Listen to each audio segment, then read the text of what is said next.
How you doing, football addicts? This is Coach JT, and today I would like to talk about creating some conflicts from different two by two formation variations.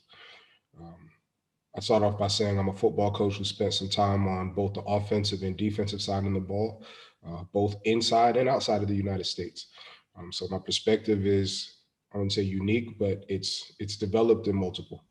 Um, I like to start off here with a tight formation. Okay. Recognize that we've got two receivers, okay, detached on one side of the formation, one tight end attached on the opposite side, and an extra receiver that's also detached from that tight end.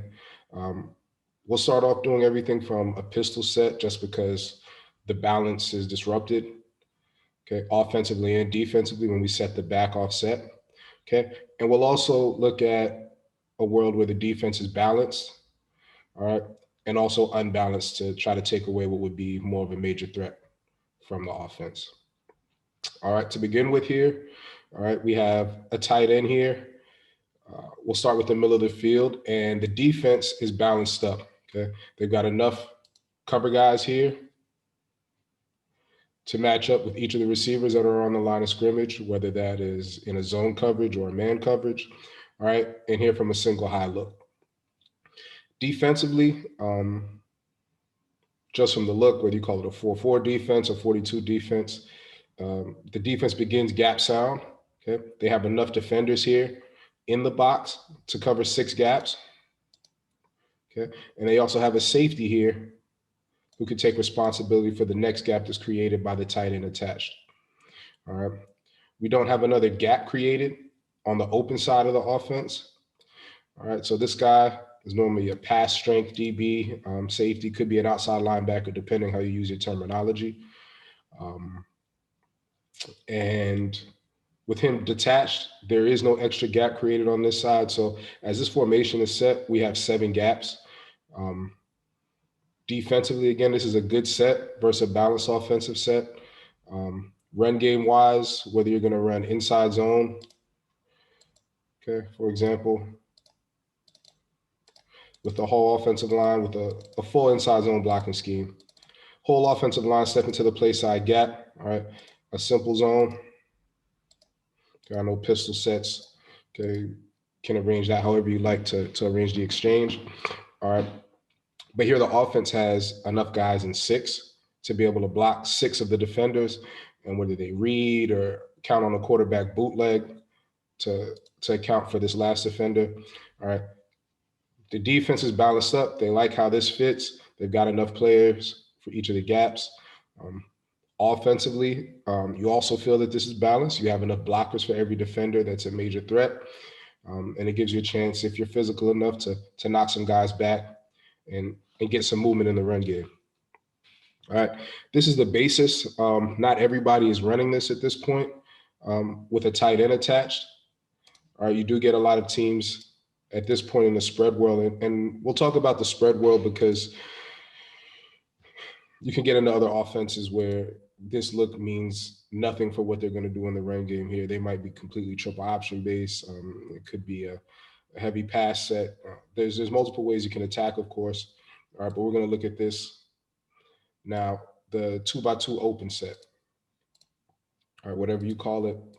We call this ace. Some like to call it with a tight end ace. Um, Doubles. All right, double twins. Any type of formation where you have two receivers um, detached on both sides of the ball, whether you're slot guy, someone that's off the ball or on the ball. All right, obviously that's completely up to you. Um, Defensively, again, we'll look here at a balance set. Okay, from a single high. All right, I didn't show this versus tight.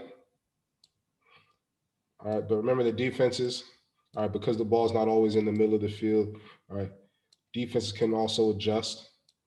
All right, to be able to account for a passing strength by putting two safeties up top and then uncovering one of your down receivers.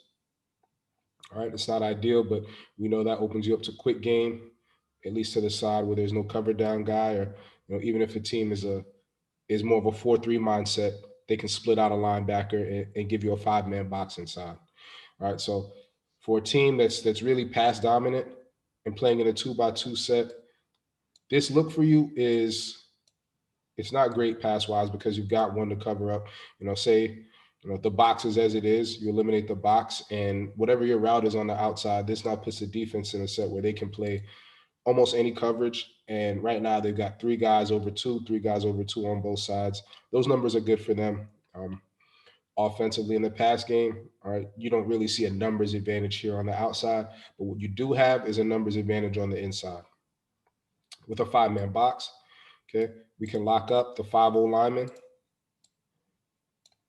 with these five defensive players. And regardless of your run scheme, whether it's more of a man block scheme or a zone block scheme, uh, running the ball now, your numbers are better. They've got a man for each gap, all right, or excuse me, we got a man for each defender blocking, and whatever the run is, left or right, okay, the running back is going to have to be tackled by a defender now that's being blocked as long as the run is to the inside. All right, with this formation, um, you do have the balance to be able to run the ball outside, stretch play. All right, but right now the defense is lacking numbers inside, so they can be aggressive with these guys that are your overhangs or alley players. All right, so they can really control your attack on the outside edges, depending on the ability of your guys in the slot to block those defenders. All right, so if the defense is going to look to take away your passing strength and play too high, all right, now with the 2-by-2 open set, you create some space inside for the run game. All right, but your space on the outside isn't great in terms of passing.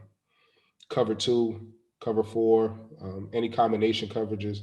All right, now the defense is at liberty to play whatever they want on the outside, all right, to be able to match up with you in the pass game. But you do get a run strength as long as your inside five, your 5-0 linemen are able to block five guys in the box on defense. Now we come back down to a single high set. All right, back to a six-man box. Now, you do get a lot of teams now, whether because of tempo or simplicity, that want to keep a 2-by-2 offensive set. And now with the single high defense, they've got one guy matched up over each of your four outside. All right.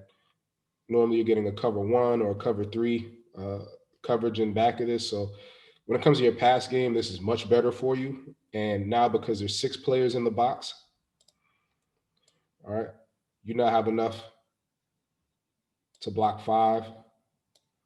And again, have the responsibility of reading one or taking care of them with motion or some type of extra action in your run game. All right, but what this means is that you don't have an advantage. All right, there is no advantage here now in the run game. Um, you can scheme whether you like to run trap run, inside, outside zone, gap scheme plays. Again, your creativity and how you use your run game and attack different defensive looks. Obviously, that's a personal choice, and then also finding success within your talent and what your offensive line is able to block. All right, but once again, once you go to an open set, you are now at a disadvantage in the run game. Um, Commonplace because of this to get zone read. And again, I said I'd start with the pistol, but the pistol's zone read normally gets the running back, okay, more like a veer downhill action, and then some type of read as we block up the outside. Okay, and obviously it's not just left to a run quarterback option. All right, it could be RPO, whatever game that you use on the outside to be able to account for the numbers that you have. All right, but again, as long as you play with a strict five-man O line, you only have five blockers. All right, you're gonna have to be creative in how you handle a six blocker, or excuse me, a six defender, and it limits your options somewhat and what you're going to do in the run game. Okay, it requires you to read somebody, all right, to be able to account for the six again, and that's fine as long as you're aware for who that defender is. Just knowing, again, this is a 42 defense. All right, the world gets more complex, of course, when you're dealing with an odd front, whether it's a 5, 6 or 7-man box because or 7-man front, and they're odd because now you don't know exactly who's playing which gap. You could be accounting for somebody that's not directly in the fit. For example, um, Speed option being another play that defenses or offenses use to attack six-man boxes. All right. Speed option, you're counting on your tackle to get up and block this linebacker, okay, while you read this DN. All right. But if this guy is playing some type of squeeze wrap technique where he's expected to play through the inside and close with the tackle, all right, with your linebacker scraping over the top automatically, regardless of what the block is. As soon as he gets to a situation where the end is free, he's squeezing and the linebacker's wrapping over the top. Okay, counting on speed option in this case is not great for you because now the defense has enough bodies to come down and defend it.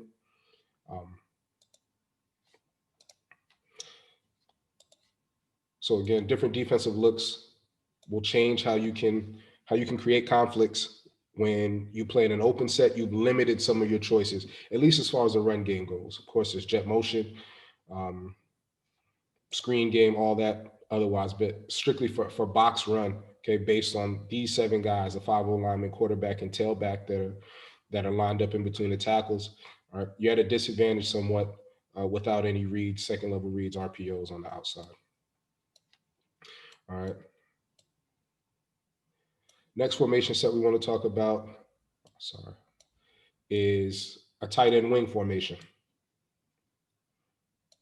Okay, not used by everybody, and your personnel will dictate that. I mean, if you don't have a wide tight end in the first place, you're probably not going to force players to play in a tight end wing set. But if you're a team that has more physical guys and you have speed guys in your offense, then using a tight end wing set in your 2x2 now again create some different conflicts. Now, when we played with the open set, there were just 6 gaps, the main 6 gaps, C, B, A, B, C. All right. And now that we've added in a tight end and wing, we've created extra gaps. Now, instead of just those main 3 on one side of the offense, we've created 2 extra gaps. All right. Now, defenses often, whether they choose to set to receiver strength or field strength, in a single high set, they can normally match up with the bodies down in your formation. All right. So while they still have enough guys here to be able to account for the gaps, all right, now you're talking about a formation that is going to force a safety in a corner to be involved in the run fit when these are guys, especially your corner, who's a cover guy. This guy's going to have to be, somewhat of a run fitter as a safety anyway, or an outside linebacker. All right, so we still have the passing strength, okay, that we like out of having a 2 receiver or a twin set. All right, but now what you do in the run game, okay, you get elements of the things that you can do from tight, which I didn't talk about as much before, but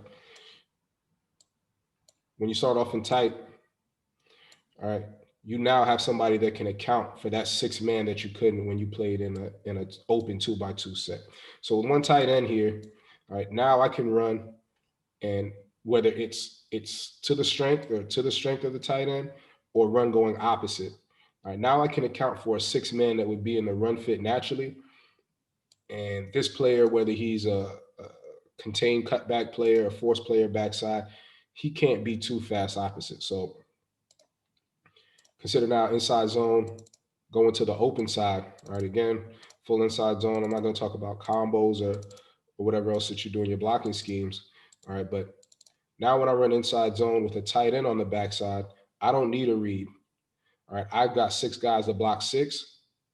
All right, I'm sound, and once again, all right, in a vacuum, okay, offensive line and defensive line, these guys are matched up. There's no movement. It's a stalemate. Nobody's getting off of blocks. I now have enough to be able to block 6 on 6. All right, and again, these numbers for me in the run game, they're good. Okay. Not amazing. I don't have an extra blocker, but I have enough to account for everyone who could be a free tackler if that's in the box. All right. Now,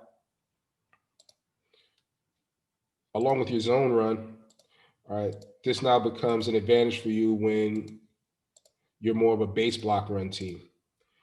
All right. So your team that wants to run duo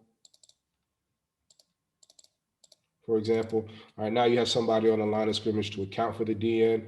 Okay, now you get your double combos on both sides, and now we get help. Okay, even if there's one defensive lineman that's a little bit more dominant. All right, and even more than that, plays where base blocking. Okay, real base blocks without a guaranteed double team.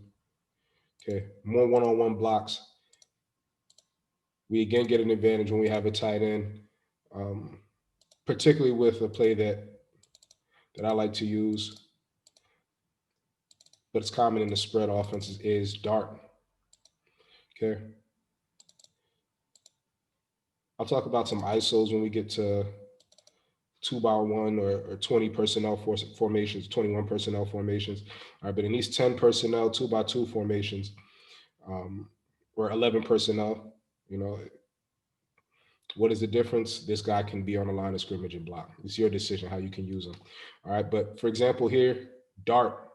Okay, dart being a play where you're looking to get base blocks, create a double team, and then get an ISO effect from this tackle pulling to block a place on linebacker. All right. This is a play again that you can run from an open set.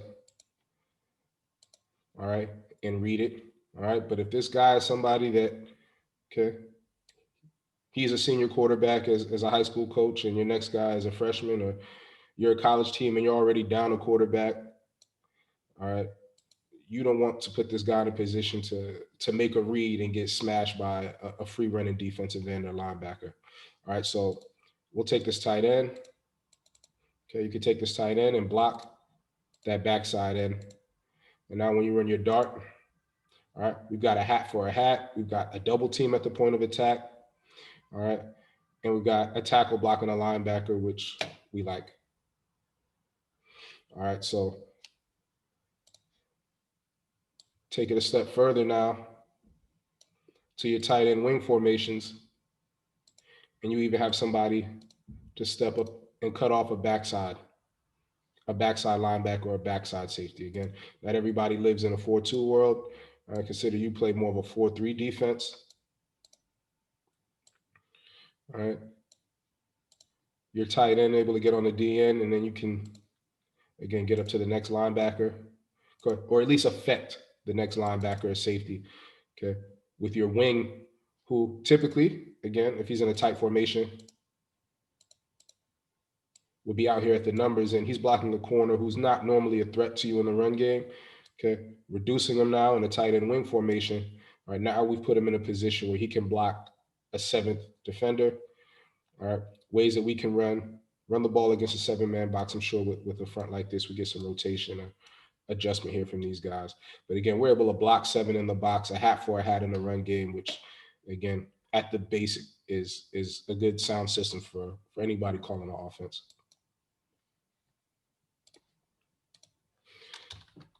Okay, as well, all right, as I said before, having a tight end wing formation means that with these gaps created, all right, now you're going to force somebody to fit the run in a way that they didn't expect to. All right, so say for instance, you can line, obviously, defenses line this end or rush guy anywhere inside, head up, outside shade of your tight end. Okay, and then they're going to need somebody to step up and be your hard edge, okay, with a wing player. All right, a play that's come back up as a very, very popular play as teams run RPOs, especially out of tight end wing formations. Okay, is your pin and pull or your buck sweep, where you're blocking inside shade. Okay, covered inside shade linemen are going to block down and uncover players. Okay, guards in this defensive set with the 3 technique strong are going to be your 2 pullers. Okay, so with this defensive set, it now requires either a safety outside linebacker to step up, okay, and force the run and take on a kicking guard, or a cornerback to take on a pulling guard, okay, which means one or two things is going to happen. This guy's going to get killed, all right, or he's going down the thighs, okay. Either way, you can get a defender on the ground or eliminated from a play. All right. While offensively, you read or, you know, use some motion, whatever it is. But in your finish, if you're running to a tight end wing set, all right, now with these extra gaps, you're relying on these two guys to fit and finish your run game on the outside. Okay, while you have great angles on the inside. Okay, with these blocks. All right. Now you can run these plays in some shape or form without a tight end attached. But again, the angles created the ability to block players down. Okay, and not just buck sweep. Let's get that fixed. Okay, not just with buck sweep, but also any type of power play, any gap scheme play. All right, maybe you don't want to pull guys inside, and you guys are going to down block. Okay, everybody's down blocking here on the play side through, and you pull a guard up, either through the first window or outside for the next defenders. And once again, okay, you ask some guys to step into some space maybe that they're not comfortable with. Um, that doesn't have to be a down block. You can kick him out as the next defender as well. Um, but again, these are runs where you have an advantage by having guys that are tighter to the line of scrimmage. Um, if this guy's a great blocker and this guy's a great blocker, and these guys are still your two best receivers, in this formation, you still have a chance to really threaten these guys down the field in the passing game or in the short game or RPO game if you choose. All right, but you also have physical guys here now helping you out in the run game at the point of attack.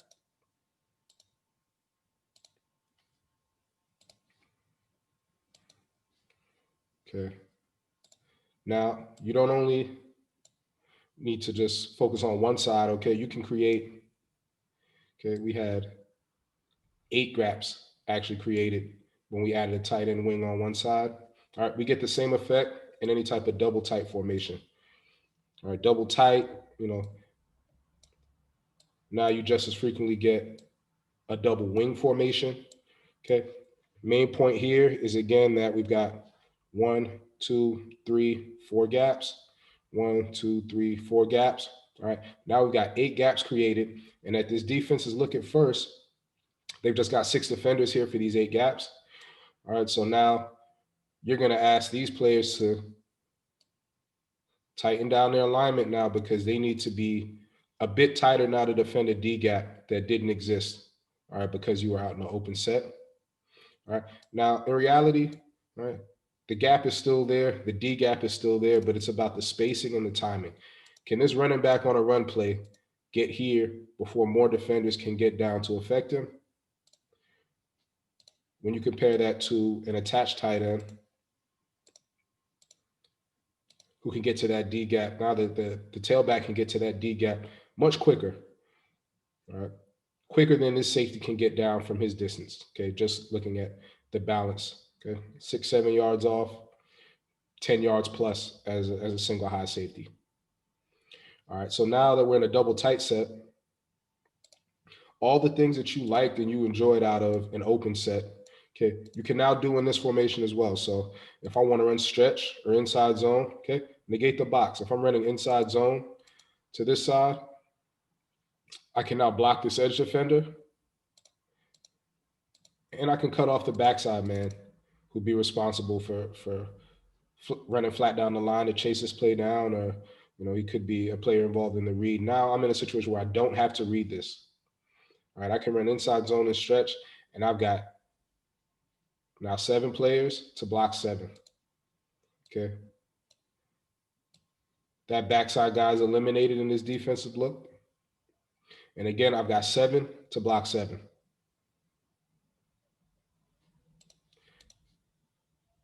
Once again, the trap runs that you like to take advantage of the inside, they're still there.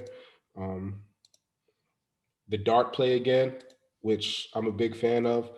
All right. Oh, did we delete one? All right, that dart play that I'm a big fan of now is good for you either way because you have the tight end on both sides. If you want to be more of a check with me team offensively, now you got the balance to be able to pick left side or right. Um, as well.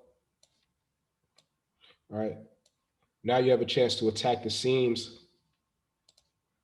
in the pass game. And whether you're man coverage or cover three, obviously this is great. Okay, anytime you can get seams now and the space to be able to expand from a tight end set, but also now the space is now created on the outside. All right, because I'm attached, it's going to leave a single receiver one on one with the receiver.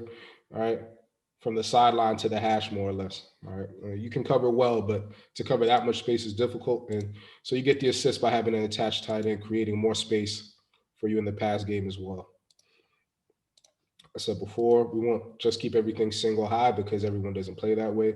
You also get teams that play more of a 43, okay, versus a double tight set.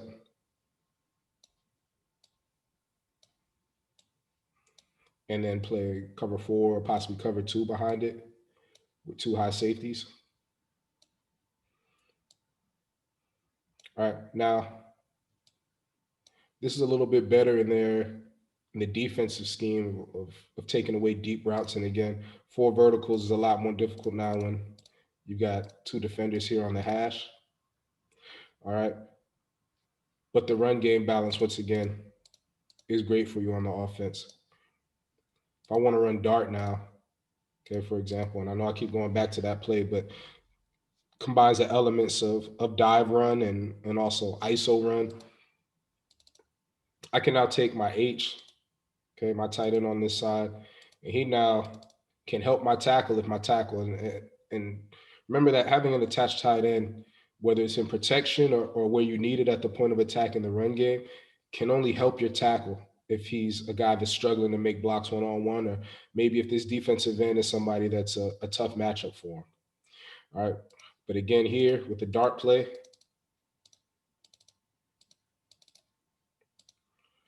we got a double combo. We're based up. We're pulling to the front side. Okay. And now the tight end can step in and take most dangerous. Is it this linebacker coming down, that safety coming down, or this defensive end from the backside? Or kind of like a gap seal technique from that you use with your tackle on the backside of another play, power or otherwise. All right, so now I get extra bodies at the point of attack. I get a double team and a double team, and I know obviously that changes if we're running the ball here to a three technique. Odd front changes a lot of these things, but with every defense, there's different run plays that are going to be a little bit more effective. But once again, once you have enough, all right, we've got seven guys here to block seven. All right, not just with the dart play and the base run, taking advantage of the defense from the inside out. All right, but your stretch play, now you've got a cleaner edge. Your inside zone play might bounce a little bit more. Your mid zone play might bounce a little bit more than normal. Um, but once again, your balance here is while the defense is fighting to maintain a balance, because again, there's eight gaps. All right, they're going to have one guy to cover number one. They're going to have one guy to cover number one. All right, and then the rest of the way,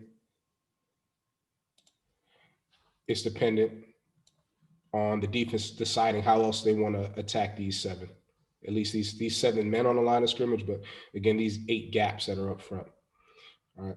For teams that are playing just in a man coverage world, all right, once again, we're doing anything that's attacking the opposite side of the field. I can take him and block up if it's a stretch play or take the defensive end. He's no longer a fitter in anything that attacks this side. So we have a good advantage in our run game. Again, just take advantage of the different ways that you can line up. You also see now more condensed formations. All right. You don't have anything that's like a tight end. You've got a bunch of speedy guys, and you know, in your pass game, you want to use this to be able to force the defense to adjust and condense their alignment and create some space for you to throw smash routes or anything that's outbreaking or crossing routes from these condensed sets.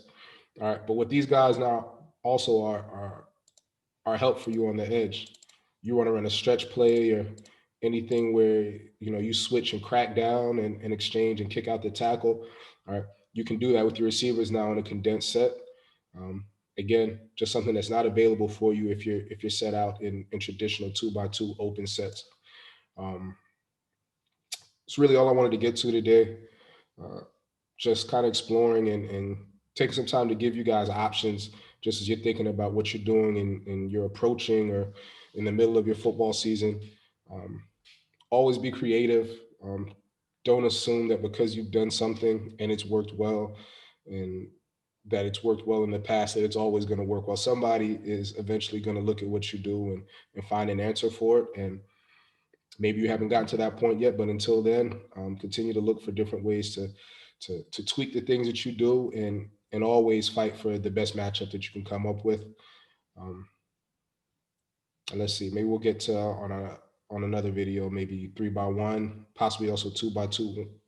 Um, sorry, 2x1 formations, and yeah, all together, just keep working and not just trying to help you, but help myself as we talk through things and issues that we see as offensive coaches going ahead in the football world.